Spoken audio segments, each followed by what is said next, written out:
I never thought a trickle of water could mean so much. The creek behind my property had been there longer than any of us scudding through limestone, shaded by pecan and willow, running clear even in the brutal Texas summers. It wasn't just mine. It fed cattle downstream, filled troughs, and gave life to this patch of earth. It was a gift I respected, but HOA Karen saw it differently. She lived 2 houses down. A woman whose manicured hedges and brick mailbox were her trophies, whose clipboard was always clutched like scripture. If a lawn grew a half-inch too high, she wrote you up. If kids left sidewalk chalk drawings, she snapped photos and issued community aesthetic violations. She lived to control. Our battles started small. She didn't like my fence posts, said they were too rustic. She complained about the chickens even though zoning allowed them. But when she realized the creek ran across my property line before feeding into the HOA's artificial pond, her eyes lit with opportunity. At the next board meeting, she stood tall and announced, "We can't keep letting him hoard water. That creek belongs to all of us. He needs to follow association rules." The room buzzed, but I kept my cool. "Ma'am," I said, "that creek is a natural waterway. It's not an HOA amenity, and it sure as hell doesn't belong to you." Her lips curled into that smug smile I'd come to hate. "We'll see about that." 2 weeks later, I woke to the grind of machinery. Stepping onto my porch, I saw a dump truck tilting its load into the creek bed. Gravel tons of it tumbling down like a landslide. And there she stood, hands on hips, supervising. "Stop," I shouted, sprinting across the yard. "What the hell do you think you're doing?" Karen's smile widened. "Enforcing compliance. The board voted to stabilize the waterway. Too much erosion. This gravel will fix it. Can't just dump rock into my creek." "It's not your creek," she said sweetly.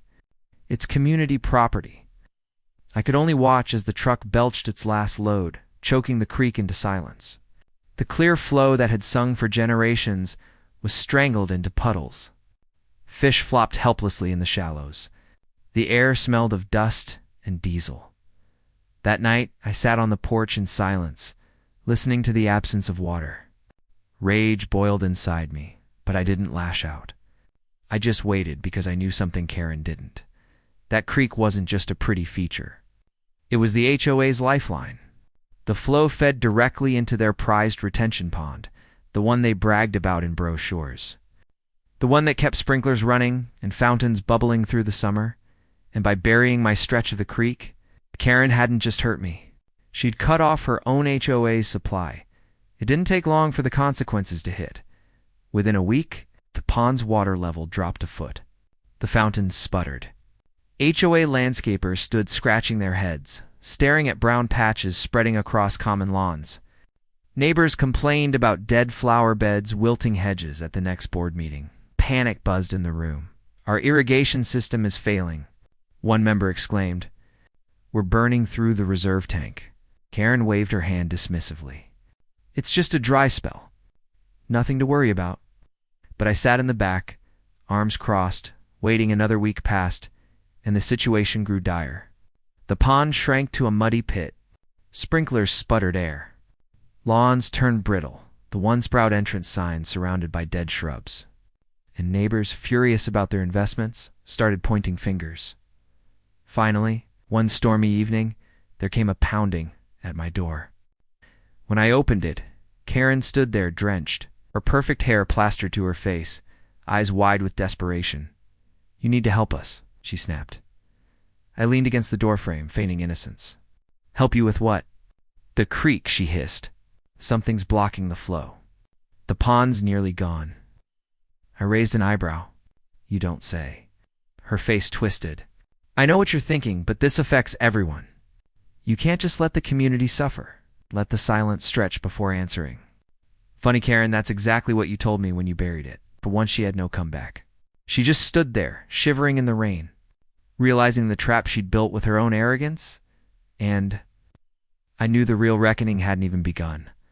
The rain poured down that night, hammering the tin roof, but no amount of storm water could force its way through the gravel dam Karen had created.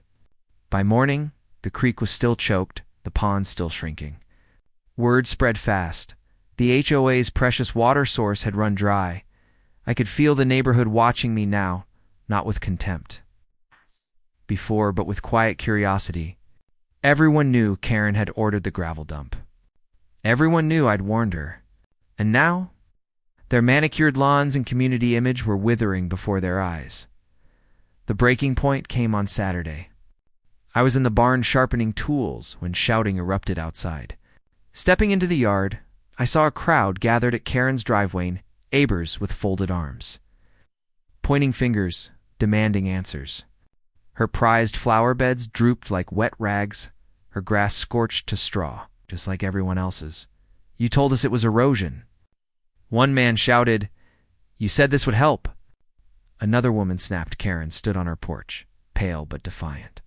"It's temporary. The board approved it. It's not my fault the weather's turned." But then a voice cut through the noise. "Weather? Don't blame the sky when you buried the creek." All heads turned. It was old Mr. Talbot, who'd lived by the pond for 30 years. His words carried weight, and people murmured in agreement.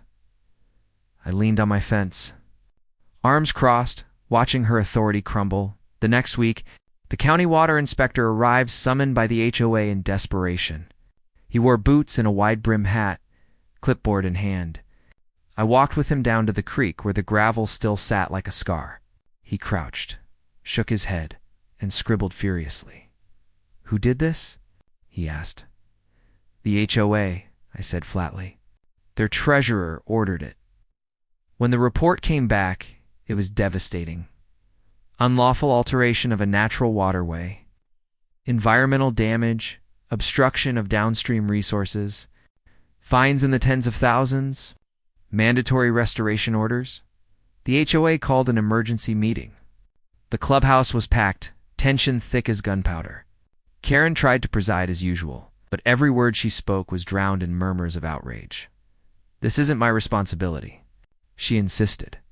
The board voted, but the board members shifted uncomfortably. One finally spoke. "No, Karen, you pushed this. You said the erosion report was urgent. You arranged the trucks." Her face went white. "You all agreed?" "No," another board member said coldly. "We trusted you, and now you've bankrupted us." The vote to remove her was unanimous. In one stroke, the woman who had ruled the neighborhood with an iron fist lost her throne. For weeks after, the HOA scrambled to pay the fines, levying special assessments that made homeowners furious. Karen became a pariah. Neighbors crossed the street to avoid her. Her own allies muttered about betrayal. Trevor vanished from sight, no longer swaggering down the block and the creek. I didn't wait for the HOA, with the county inspector's blessing, brought in equipment, hauling away load after load of gravel until the channel was free again. When the water broke loose, rushing and tumbling like it had been waiting for release, it sang through the stones. Within days, the pond began to refill.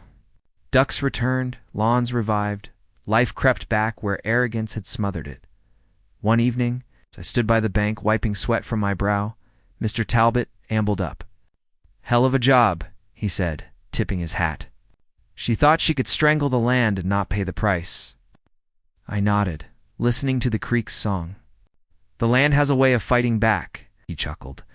"So do you." By the time autumn rolled around, the neighborhood was green again, but not the same. People still whispered about Karen, about how her hunger for control nearly destroyed the thing that made the community beautiful. Her house sat dark, for sale sign out front, though buyers were scarce. And me? I kept the creek as I always had, clear, free, Because if there's one lesson everyone learned that summer, it's this.